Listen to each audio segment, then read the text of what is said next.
جب مسلمانوں کو یہ اطلاع ملی کہ اب کفار لشکر لے کر حاضر ہیں اور وہ حملہ کر دیں گے، تو اس وقت بظاہر دیکھا جائے تو مسلمانوں کی تعداد کم تھی۔ تو نبی کریم علیہ الصلوۃ والسلام نے صحابہ سے پوچھا کہ تم اس بارے میں کیا رائے دیتے ہو کہ ہمیں جا کر کفار سے مقابلہ کرنا چاہیے یا کیا عمل اختیار کرنا چاہیے؟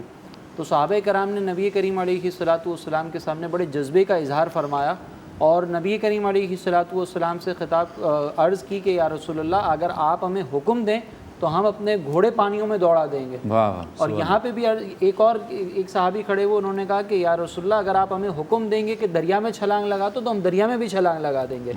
ایک صحابی وہاں پہ کھڑے ہوئے، انہوں نے کہا کہ یا رسول اللہ، ہم حضرت موسیٰ علیہ السلام کی قوم کی طرح نہیں ہے جو آپ کو یہ کہیں گے کہ آپ اور آپ کا رب جا کر لڑیں، بلکہ ہم اگر حملہ ہوگا تو ہم آپ کے چاروں جانب کھڑے ہو کر آپ کے جو معاملات ہیں کفار کی طرف سے جو حملہ ہے اس کا دفاع کریں گے۔ اور پھر ہم یہ دیکھتے ہیں کہ نبی کریم علیہ الصلوۃ والسلام جب ان جان نثاروں کے ساتھ آگے چلے اور وہاں پر جب بدر کے میدان میں پہنچے تو وہاں پر صحابہ کرام کا ایک جذبہ نظر آتا ہے ہمیں وہاں پر، اور وہاں پہ بطور خاص نبی کریم علیہ الصلوۃ والسلام کی ایک دعا کا ذکر کیا گیا ہے کہ نبی کریم علیہ الصلوۃ والسلام نے میدان بدر میں پہنچ کر جب دیکھا کہ کفار ایک تعداد کے اندر موجود ہیں اور مسلمانوں کے پاس ظاہری اسباب کوئی نظر نہیں آتے، تو سرکار علیہ الصلوۃ والسلام نے میدان بدر میں کھڑے ہو کر اللہ تبارک و تعالیٰ کی بارگاہ میں دعا مانگی، اور اس دعا کی کیفیت صحابہ یہ بیان کرتے ہیں کہ کبھی سرکار علیہ الصلوۃ والسلام سجدے کی حالت میں جاتے تھے، کبھی سرکار علیہ الصلوۃ والسلام اللہ کی بارگاہ میں دونوں ہاتھوں کو بلند کرتے تھے اور اس شدت کے ساتھ گریہ وزاری کرتے تھے کہ آپ کی چادر مبارک بھی اگر کندھوں سے اتر جاتی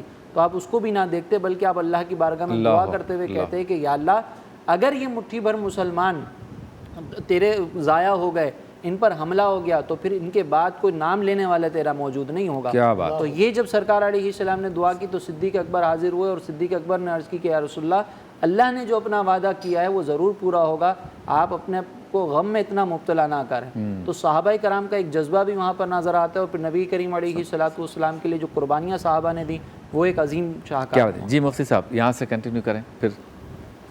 بسم اللہ الرحمن الرحیم۔ میں چند تمہیدی باتیں بدر کے حوالے سے کر دوں۔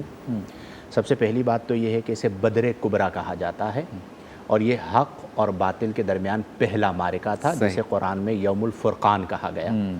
اور ایک سے زائد مقامات پر اس کا ذکر آیا۔ اللہ فرماتا ہے کہ وَلَقَدْ نَصَرَكُمُ اللَّهُ بِبَدْرٍ وَأَنْتُمْ أَذِلَّةٌ، اور تحقیق اللہ تعالیٰ نے تمہاری بدر کے میدان میں مدد فرمائی جبکہ تم تعداد اور اسباب کے اعتبار سے کم تھے۔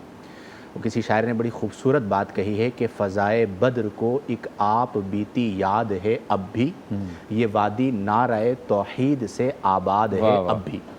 اس کی وجہ یہ ہے کہ بدر میں جو معاملہ ہوا اس میں اگر آپ غور کریں تو کفار کا جو لشکر تھا ان کی تعداد تقریباً 950 سے 1000 کے درمیان ہے، مسلمانوں کا جو لشکر ہے اس کی تعداد ہے 313۔ اب آپ ظاہری اعتبار سے دیکھیے کہ 313 اور 1000 یعنی 2 گنا بڑا لشکر ہے، نمبر 1۔ نمبر 2 یہ ہے کہ اسباب مکمل لشکر کفار کے پاس ہیں اور لشکر اسلام میں اسباب کی قلت ہے، نیزے بھی کم ہیں، تلواریں بھی کم ہیں، گھوڑے بھی کم ہیں اور دیگر اسباب بھی کم ہیں، حتیٰ کہ غذائی ضروریات بھی مکمل نہیں ہیں۔ اور پھر سب سے اہم بات یہ ہے کہ وہ نکلے مکہ سے بارادہ جنگ۔ یہ لشکر جو مدینۃ المنورہ سے نکلا یہ بارادہ جنگ نہیں نکلا، جیسا کہ ذکر کیا گیا ابو سفیان کے لشکر کے تعاقب کے ارادے سے نکلا اور جنگ پیش آ گئی، لیکن اس کے باوجود ان نفوس قدسیہ کا جو اثاثہ تھا، جو آج کا عصر حاضر کا پیغام بھی ہے، وہ یہ ہے کہ ان کا جو بھروسہ تھا وہ تلواروں پر، نیزوں پر، اسباب پر تھا ہی نہیں، بلکہ یہ بھروسہ تھا اللہ تعالیٰ کی ذات پر، جس کے بارے میں فرمایا گیا کہ فضائے بدر پیدا کر،